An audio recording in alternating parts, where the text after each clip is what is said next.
وَكُلَّ إِنسَانٍ اور ہر انسان، ہر الزمناہ لگا دیا ہم نے اس کو، لازم کر دیا ہم نے اس کو، اسی سے لفظ الزام، کسی پہ کچھ چپک دینا.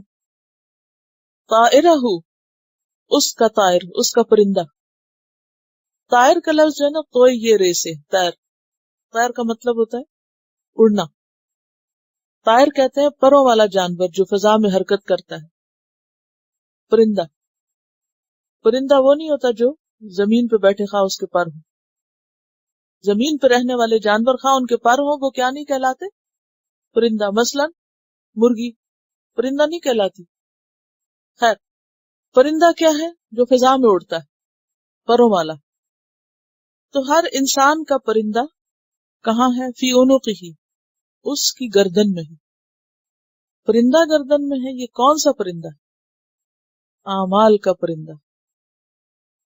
اعمال کو پرندہ کیوں کہا گیا؟ اس لیے کہ آپ دیکھیے، ہم اگر ایک لفظ منہ سے نکال دیتے ہیں نا تو وہ کیا ہوتا ہے؟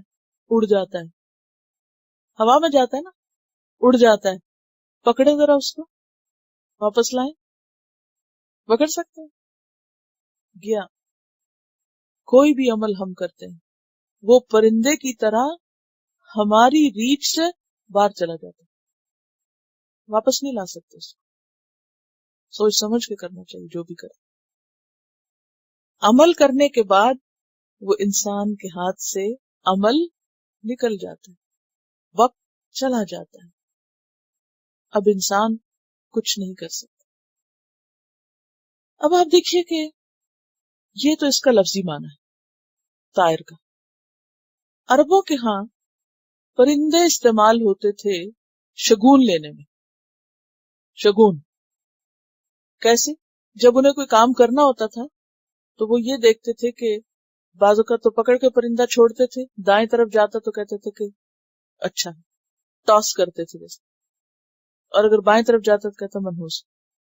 پھر اسی طرح آپ بھی دیکھیں، آپ لوگ چڑیوں کے اڑنے، کبوں، طوطوں وغیرہ سے شگون لیتے رہتے ہیں. ابھی تک لوگ لیتے ہیں. کبا بول پڑا تو مہمان آئے گا، اور طوطا جو ہے شاید نحوست کی علامت ہے.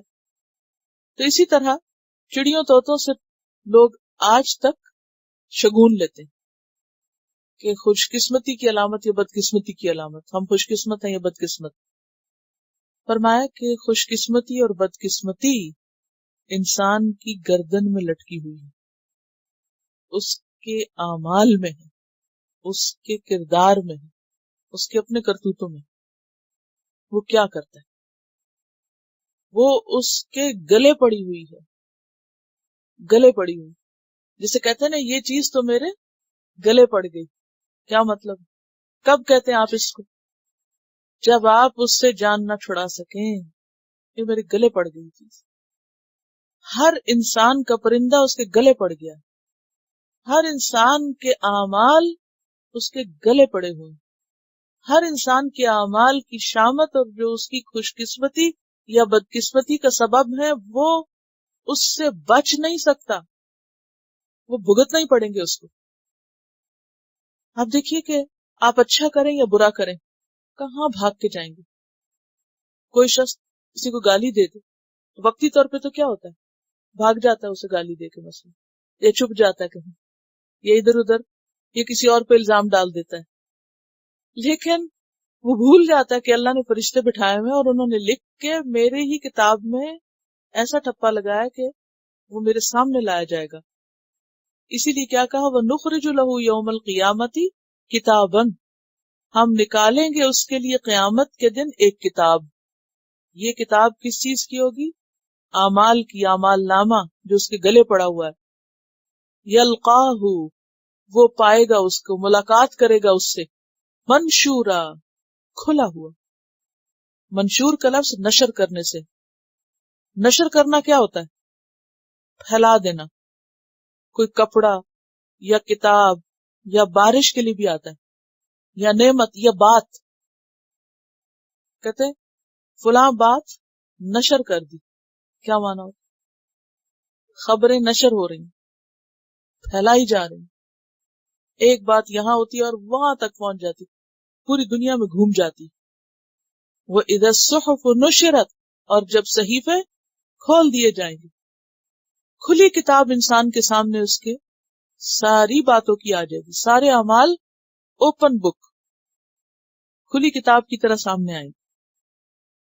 یعنی خلاصہ اس کا یہ ہے کہ انسان کی قسمت کا انحصار یا انسان کی قسمت چڑیوں کے اڑنے یا ستاروں کی گردش سے وابستہ نہیں، اس کا تعلق یا انحصار عمل پر ہے، اور جو ہم کریں گے وہ ہمارے ساتھ ہی ہوگا، ہم پہ چپک جائے گا.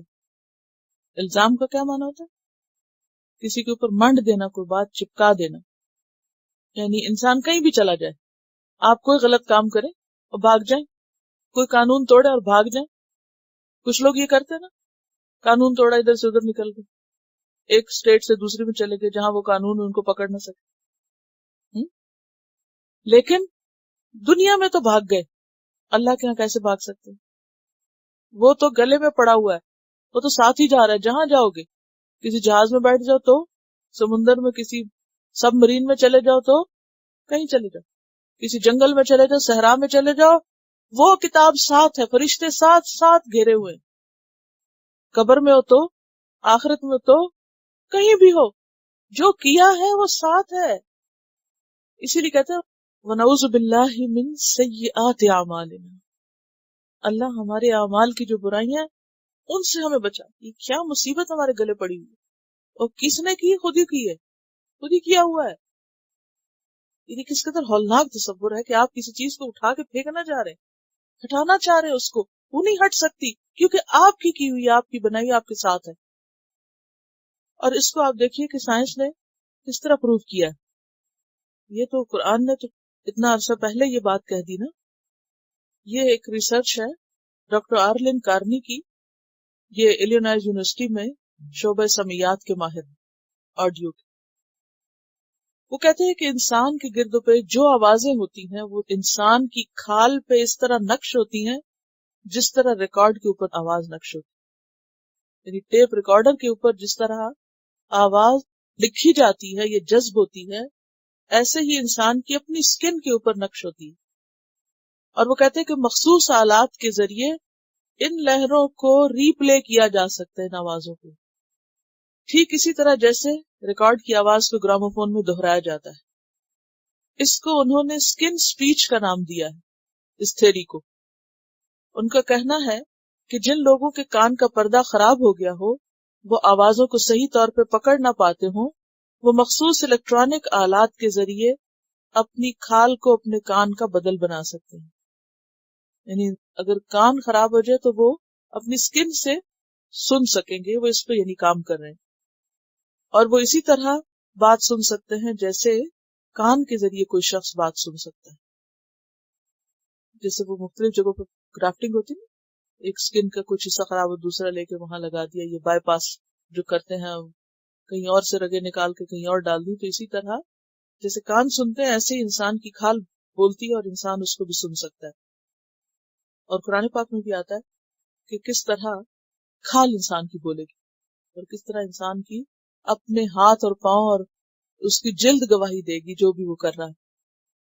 اب آپ خود سوچیں کہ اب تو اتنے آٹومیٹک آلات، بولنے نا، آپ دروازہ گھر کا کھولے تو کچھ بول رہا ہوگا، آپ گاڑی کھولیں تو کوئی دعا چل رہے گی، بند کرے تو کوئی اور دعا چل پڑے، آٹومیٹک ہر چیز چل رہی ہے. اور خود سوچیں کہ جب آپ کے اپنا جسم میں سے کچھ مشین بولنے لگ جائے، آپ نے میں نے نہیں کیا اور وہ کہنے نہیں کیا تھا، میں نے خود کیا تھا، اس ہاتھ نے کیا تھا. یہ ہے چپکا ہوا ساتھ. وَكُلَّ إِنسَانٍ أَلْزَمْنَاهُ طَائِرَهُ فِي عُنُقِهِ. انسان دوسروں کو منحوس قرار دیتا اپنے لیے، یہ دن منحوس ہے، یہ جگہ منحوس ہے، فلاں منحوس ہے. انسان تو خود اپنے لیے خود منحوس ہے. اس کی اپنی قسمت اس کے اپنے پاس ہے، اور قسمت کس سے بنتی ہے؟ اس کے اعمال سے بنتی ہے. اور اس کے یہی اعمال قیامت کے دن اس کے سامنے آ جائیں گے. اور سورۃ فصلت میں بھی آتا ہے من عمل صالحا فلنفسه ومن اساء فعليها، آیت 46. النساء 123 میں آتا ہے من يعمل سوءا يجز به، جو برا کرے گا جزا دیا جائے گا. یعنی جیسا بوگے ویسا کاٹو گے. جو کرو گے سامنے پاؤ گے،